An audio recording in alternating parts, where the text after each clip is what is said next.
जय गुरु जी, शुक्राना गुरु जी। ओम नमः शिवाय, शिव जी सदा साई। ओम नमः शिवाय, गुरु जी सदा साई। संगत जी, मैं दिल्ली से हूँ और आज का सत्संग आपको एक संगत से मिलेगा जो अपनी वॉइस में उन्होंने एक सत्संग में ही सुनाया था। बहुत ही अच्छा सत्संग है कि गुरु जी कभी भी किसको क्या ब्लेस करते हैं कुछ हमें नहीं पता होता। उन्होंने हमारे लिए क्या सोच रखा है हमें पता ही नहीं था। उनके शब्द क्या थे जब वो फिज़िकल फॉर्म में थे, तो किस तरीके से वो बात करते थे और कैसे वो एक्सप्लेन करते थे अपनी चीज़ को जो संगत तक पहुंचाते थे संगत जी। तो वही आज आप सुनेंगे संगत जी। तो आप देखिएगा, अगर आपको भी जो भी रिलेट करे। और संगत जी, अगर सत्संग अच्छा लगे तो प्लीज़ शेयर करना, ठीक है ना, क्योंकि लोग सत्संग सुन के बहुत से कनेक्टेड होते हैं। हमारी प्रॉब्लम्स जैसे काफ़ी सारी जो होती हैं उसमें सोल्यूशन मिल जाते हैं, उससे हमें हिंट मिलते हैं कि हमें क्या करना है क्या नहीं करना, गुरु जी को कैसे फॉलो करना है। इन सब चीज़ों को हमें समझाया जाता है संगत जी। मतलब वो सत्संग में नहीं समझाते, हमें खुद ही एक टेलीपैथी से कनेक्टेड फील करते हैं कि हमारी जो प्रॉब्लम है वो जो सत्संग में बताया जा रहा है उससे रिलेट करती है। तो हमें खुद ही समझना होता है संगत जी। जय गुरु जी। और अब सत्संग शुरू करते हैं संगत जी।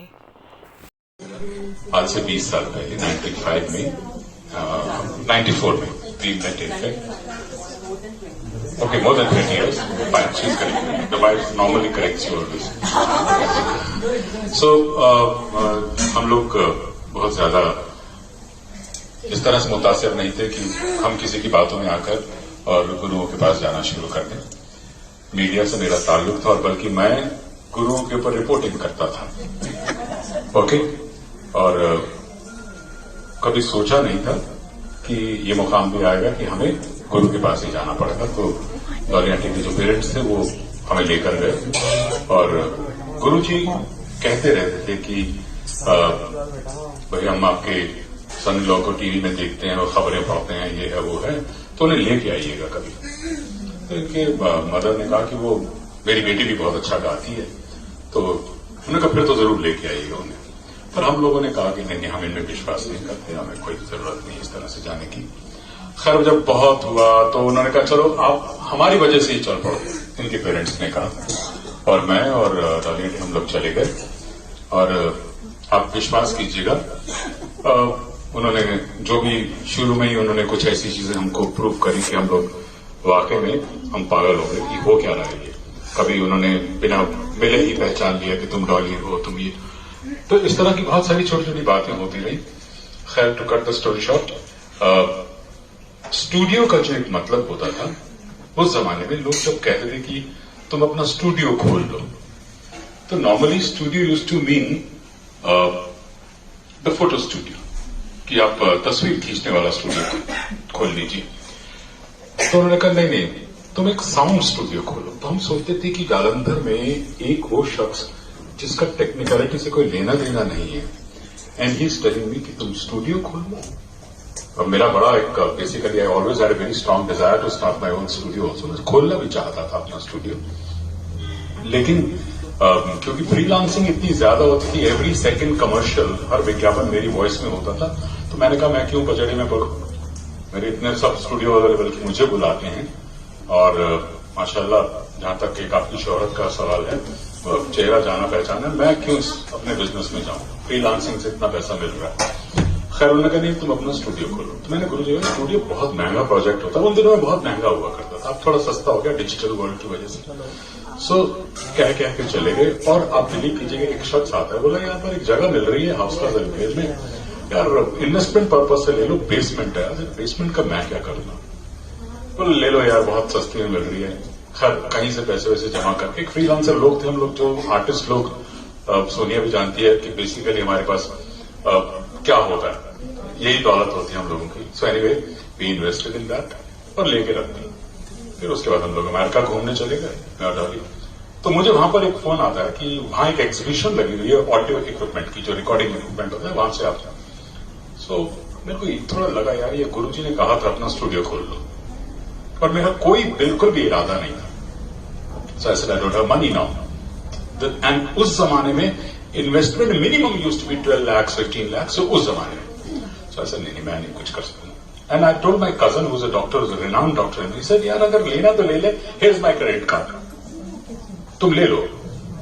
मैंने कहा यार अच्छा चलो हम बड़ा उसमें आ गए, इसी में खुश हो गए, क्रेडिट कार्ड मिल रहा है तो ले लीजिए।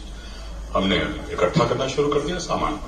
जब हमने इकट्ठा कर लिया हम लोग उसे उनके घर पे ले आए, और इतनी बड़ी बेवकूफी लग रही थी कि शमी नारायण जी जब आप उतरेंगे तो उसका कस्टम कौन देगा, और उस जमाने में 155% कस्टम लगा करता था।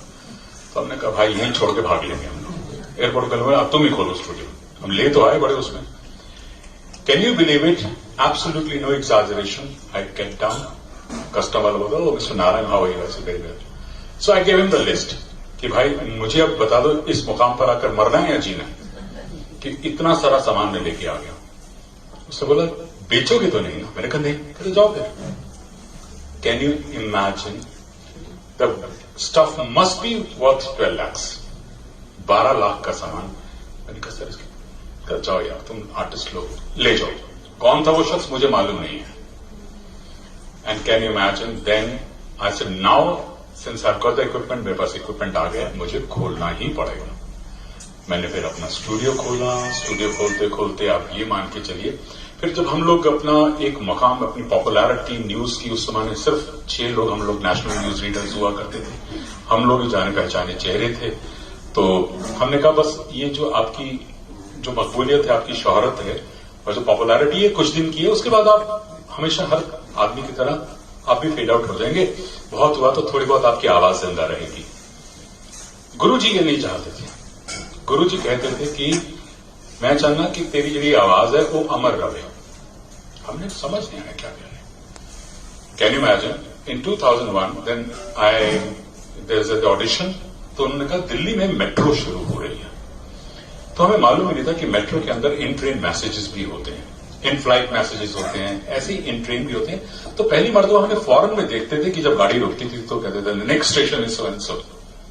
सो मैंने कहा कोई बात नहीं। उन्होंने कहा कि ऐसा है कि जो हमारे श्रीधरन जी थे जो मेट्रो के चेयरमैन थे उस जमाने में करता, और मेट्रो का कोई कॉन्सेप्ट भी नहीं पता था। आधे लोग तो नाउम्मीद थे कि पता नहीं चलेगी भी या नहीं चलेगी। तो उन्होंने कहा कि एक टेस्ट के लिए आपकी वॉइस और रिन्नी की वॉइस, रिन्नी खन्ना जो अंग्रेजी में मेरे साथ न्यूज पढ़ती थी, कि इन दोनों की वॉइस को ले लिया जाए। सो आई सेड चलो। तो हमें उसमें बहुत ज्यादा मॉड्यूलेशन नहीं होती। अगर आप कभी मेट्रो में ट्रेवल करेंगे तो बहुत स्ट्रेट सा बोलते हैं कि अगला स्टेशन सो एंड सो, है ना, कोई मॉड्यूलेशन नहीं होती उसमें। जोर बाग बस ये कह के चुप हो जाते हैं। सो ऐसा यार इसमें कोई क्रिएटिविटी वाली कोई बात ही नहीं है। यू नो लाइक हम बोल रहे हैं उसे, चलो बोल दिया।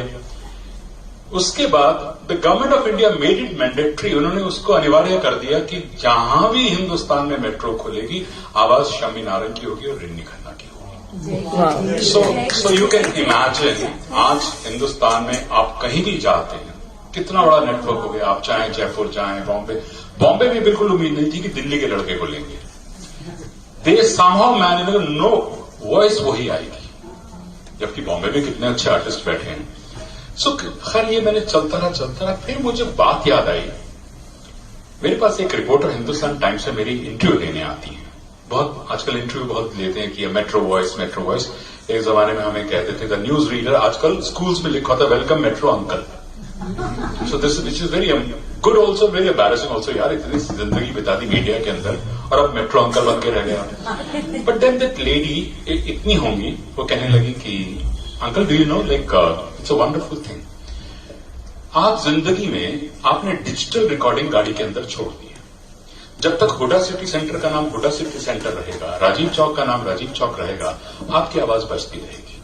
मैंने कहा हाँ ये तो सोचा नहीं। इसका मतलब आपके बच्चों के बच्चों के बच्चों के बच्चे भी सुनेंगे और वो कहा करेंगे हमारे दादा के दादा की दादा की वॉइस। तो ऐसे ही वाज राइट कि आवाज तो अमर हो गई। सो नाउ हम लोग कई बार अपने गुरुओं से कुछ ऐसी चीज सुन लेते हैं लेकिन हम उसे डिनाई कर देते हैं कि हो गया तो हो गया यार। बड़े बड़े लोग बुजुर्ग बहुत कुछ कहते रहते हैं, बट सटल वे में वो आपके लिए क्या कर रहे हैं वो आप किसी को मालूम नहीं है। यही मैं आप लोगों से कहना चाहता था कि वंस यू बिगिन इट, पता नहीं वो क्या सोच के बैठे हुए हैं आपके लिए और वो कौन से वक्त पे आपको क्या कर दें। एक जर्रे को उन्होंने मेरे जैसे आदमी को पहाड़ बना दिया। So thank you so much Guruji and शुक्राना, एंड इसी तरह की दुआएं आपके साथ भी हमेशा रहें, and lots of love to you. God bless you. जय गुरु जी। जय गुरु जी। संगत जी, अगर सत्संग अच्छा लगा है तो प्लीज़ शेयर करिए, और जो नए पर्सन है जो आज चैनल पे फर्स्ट टाइम आया है वो चैनल को सब्सक्राइब कर लीजिए, और जिन्होंने सब्सक्राइब किया हुआ है उनको थैंक यू। और आज का शुक्राना सत्संग यहीं पे विराम करते हैं, और संगत जी मंत्र जाप से सत्संग को विराम करते हैं। ओम नमः शिवाय, शिव जी सदा सहाय। ओम नमः शिवाय, गुरु जी सदा सहाय। जय गुरु जी की शुक्राना गुरु जी। जय गुरु जी।